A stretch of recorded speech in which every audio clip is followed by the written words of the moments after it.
Tristeza. Tristeza é uma emoção que tem maior duração, né? Porque a tristeza, em resumo, ela vai surgir quando a gente perde alguma coisa. A gente perde algo ou alguém que a gente gosta e tem muita afinidade. Isso é tristeza, tá? A tristeza vai gerar a partir dessa perda. Então, uma das emoções de maior duração decorre de alguma perda, né? Então, por que ela existe? Porque ela possibilita ter tempo para remediar a perda, enriquecer a experiência e o significado. Naquele momento de perda, o que essa tristeza provoca? Ela tira nosso interesse por diversão, prende a atenção e mina por algum tempo nossa energia para novos projetos. Porque qual que é o objetivo dela? Possibilitar remediar a perda, enriquecer a experiência e significado. Então, qual que é o tempo da tristeza, né? É o tempo de chorar a perda, refletir sobre o significado e fazer os ajustes psicológicos. Se ocorrer por muito tempo, gera estado melancólico. Seu distúrbio é a depressão. Então, a tristeza surge de uma perda. Ela é uma emoção que dura muito, dura mais tempo. Por que ela dura? Porque eu preciso parar, analisar aquela perda, sentir aquela emoção, fazer os ajustes psicológicos, ponderar sobre aquilo, tirar experiências e a partir disso seguir em frente. Então, nesse tempo, é o tempo onde a sua energia vai estar mais minada, vai estar mais drenada, porque você precisa se recolher para poder fazer esse processo. É algo natural, é algo natural, mas é algo que precisa ser feito. Se ocorrer por muito tempo, gera estado melancólico, né? E se seu distúrbio é a depressão. Então, permita-se sentir tristeza.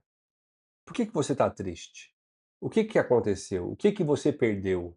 Né? Às vezes existe uma mistura de tristeza e de raiva, a depender do modo como a pessoa, do temperamento da pessoa também, né? Enfim, eu te falei, não é algo tão simples as emoções, mas esse estancamento didático é, é, é importante para a gente compreender, né?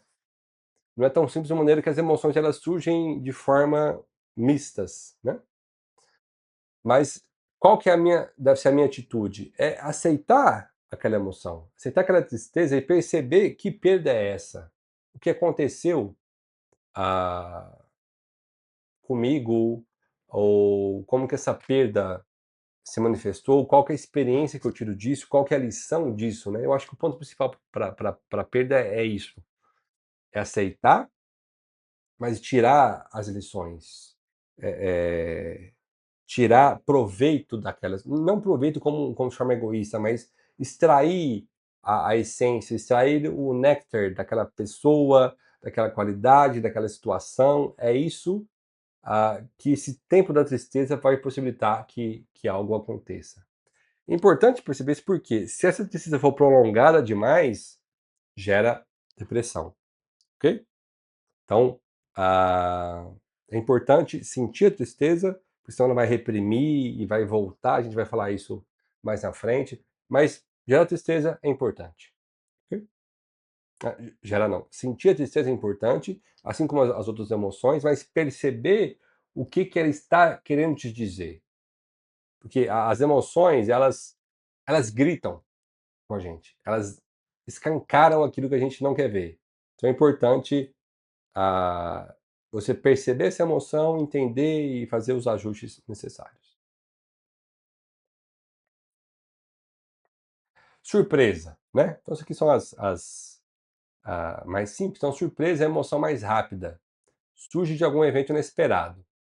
O espanto é um reflexo automático, não é emoção, e não permite inibição. Então, a surpresa é diferente do espanto nesse sentido, né? O espanto é um reflexo e a surpresa é uma situação que aconteceu de forma inesperada. Você se sente surpreso, né? Por aquela situação.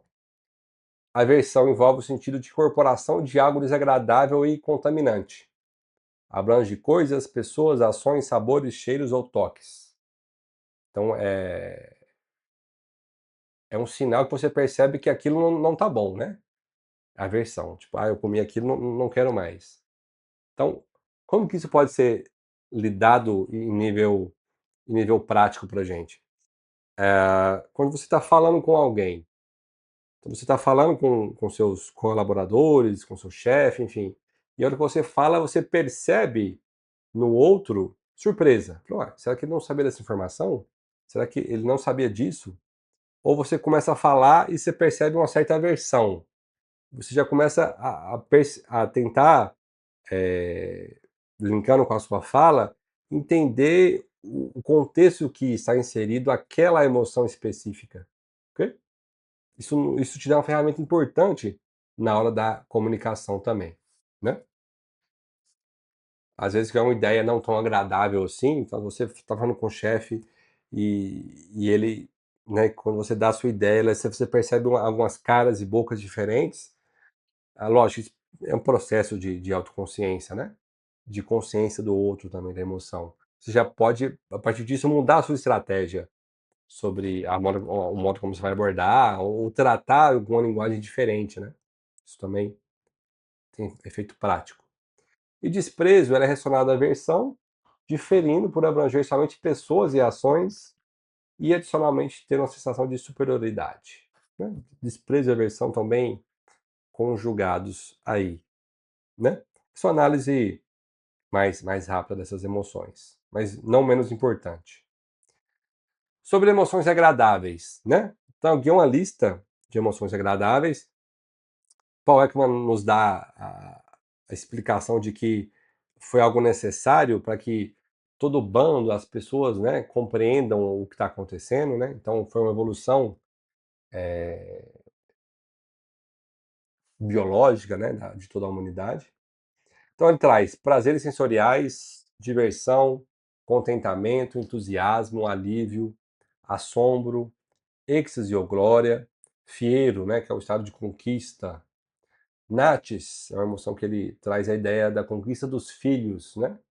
Elevação, gratidão, Schadenfreude. Schadenfreude é uma palavra alemã que, desculpa o sotaque, mas é a palavra alemã que significa quando a pessoa fica feliz com o, a desgraça da outra pessoa, né?